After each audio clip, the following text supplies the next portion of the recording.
ထိုလူသည်လမ်းသွားနေသောအမျိုးသမီးတဦးကိုလူသူကင်းမဲ့သောလမ်းကြားထဲသို့ဆွဲခေါ်သွားသည်သူမကိုအနိုင်ကျင့်ရန်ပြင်ဆင်နေစဉ်မှာပင်အမျိုးသမီးကစကားတခုံးဆိုလိုက်သည်ထိုလူရုတ်တရက်ရပ်တန့်သွားသည်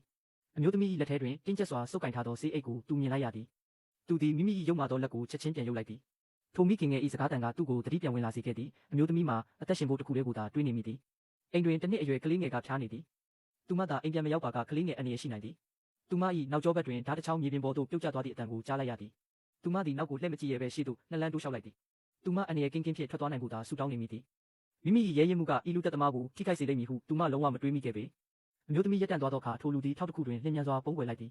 သူ၏အထောက်ထားသာပေါ်သွားပါကအဖွဲ့အစည်းကသူ့ကိုအလွတ်ပေးမည်မဟုတ်ထိုလူ၏စိတ်ထဲတွင်တမျိုးကြီးဖြစ်သွားပြန်သည်ဒီနှစ်တွေအတွင်းဘသူကမှသူ့ကိုကျေးဇူးတင်စကားမဆိုခဲ့ဘူးပေထိုအချိန်၌သူသည်ထိုမျိုးသမီးကိုစတင်စိတ်ဝင်စားလာမိသည်6 လအကြာတွင်ထိုမျိုးသမီးသည်ပန်းခြံတစ်ခုတွင်ထူးဆန်းသောပကြီးကားအချို့ကိုတွေ့လိုက်ရသည်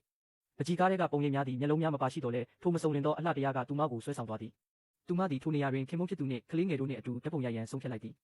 ပကြီးဆရာမှာထိုညကလူဖြစ်နေသည်ကိုသူမမသိခဲ့ပေထိုလူသည်မိမိကိုမှတ်မိသွားမိကိုစိုးရိမ်သဖြင့်ခေါင်းကိုငုံထားသည်သို့တော်ဤအချိန်တွင်သူအလွန်ကျေနပ်နေမိသည်